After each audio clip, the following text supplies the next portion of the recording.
There's a port in Sri Lanka that Sri Lanka doesn't control. Not anymore. Not for the next, let's see, 76 more years. Here's the thing nobody tells you about global trade. It's not really about ships. It's about who owns the ground the ships touch. And over the last decade, one country has been quietly buying that ground, piece by piece, port by port. From Greece to Pakistan, to a sliver of coastline in East Africa most people couldn't find on a map. You've probably never heard of Hambantota, but if you've bought anything shipped by sea in the last 5 years, it's already touched this story. So let's talk about how China went from lending money to owning the harbor.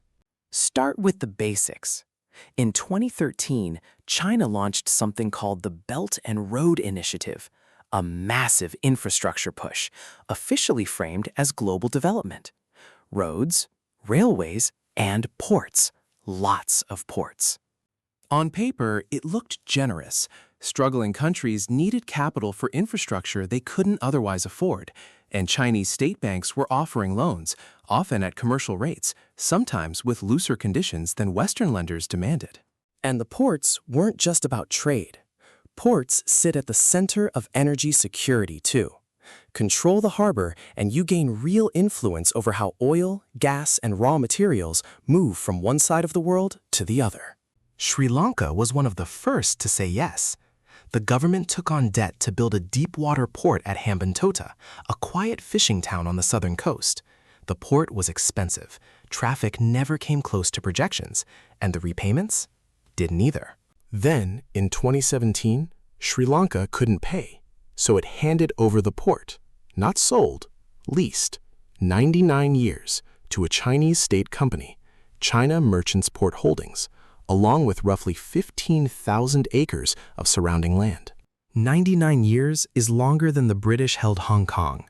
Western analysts had a name for what they thought they were watching: debt trap diplomacy. Lend more than a country can repay, then collect the collateral. A strategic harbor sitting a few hundred miles from India, along one of the busiest shipping lanes on Earth. China called it a straightforward commercial transaction. Sri Lanka called it a lifeline. Whatever you call it, the outcome was the same.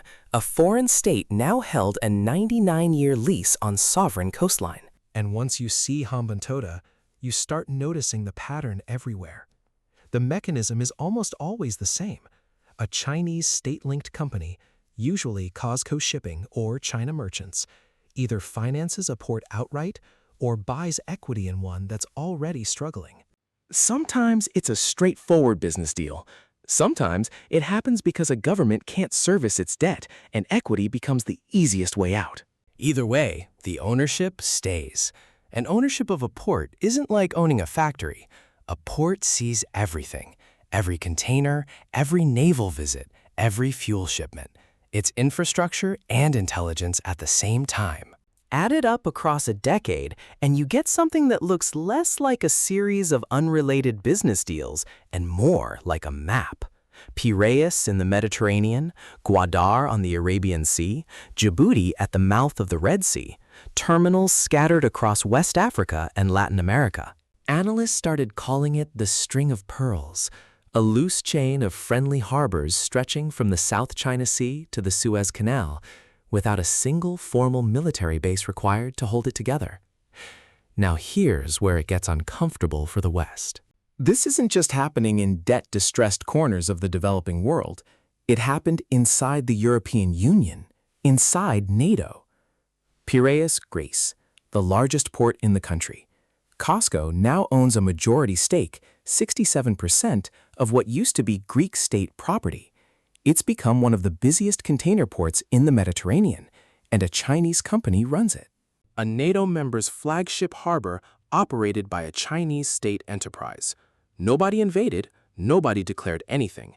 It was bought, gradually, through the same mechanism that took Hambantota: strained finances, foreign capital, and a contract most people outside the deal never fully understood until it was signed. Move east, and the pattern gets more pointed. In Pakistan, China built Gwadar, a deep-water port sitting almost exactly where the Arabian Sea narrows toward the Strait of Hormuz, the corridor a huge share of the world's oil passes through. Officially, it's commercial, Unofficially, it's ringed by paramilitary security, and shipping traffic through it stays oddly thin for a port that expensive. Locals in Gwadar have complained for years that the promised jobs and prosperity never really arrived, that the port serves ships and strategy more than it serves the town wrapped around it. In Djibouti, a tiny country wedged at the mouth of the Red Sea, China holds stakes in the commercial port too. But Djibouti is different. Djibouti is where the mask comes off entirely. Because a few miles from that commercial terminal sits China's first overseas military base. Opened in 2017, Chinese naval vessels, Chinese troops permanently stationed on African soil, a few hundred meters from American, French, and Japanese bases, doing the exact same thing. Let that sink in for a second. A commercial port and a military base built side by side at one of the most strategically valuable choke points on the planet, where roughly 10% of global trade passes through the Bab el-Mandeb Strait every single year. This is the part Western military planners keep pointing to. Not any single port, the pattern. Commercial access today, naval logistics tomorrow. A navy doesn't need bases everywhere if it already owns the harbors. And here's where this stops being a story about faraway harbors and starts being a story about you. That phone in your pocket, that coffee maker in your kitchen, the clothes you're wearing right now. A meaningful share of it likely moved through one of these ports, or one very much like it, somewhere on its journey to you. You didn't choose which company controls the harbor your laptop passed through. Nobody asks you. Those decisions get made in boardrooms and finance ministries years before anything shows up on a shelf. And by the time you're holding the product, the geography behind it is already locked in. That's the quiet part of globalization nobody puts in the advertisement. The pushback has already started. The G7 announced Build Back Better World, a rival infrastructure plan, framed explicitly as an alternative to Belt and Road financing. India, watching Gwadar and Hambantota from uncomfortably close range, has poured money into competing ports in Iran and Bangladesh just to keep pace.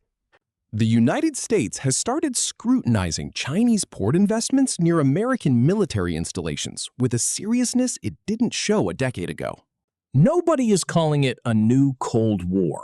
Not officially. But the language now? Choke points, dual-use infrastructure, strategic depth is military language, applied to shipping containers. Maybe that's the real story here. Not a secret plan, not a grand conspiracy, just patience. Loans that quietly become leases. Leases that quietly become influence. Influence that, one port at a time, adds up to something that looks a lot like presence, without ever firing a shot or planting a flag. Sri Lanka still calls Hambantota home. Greece still calls Piraeus theirs. The paperwork just says otherwise.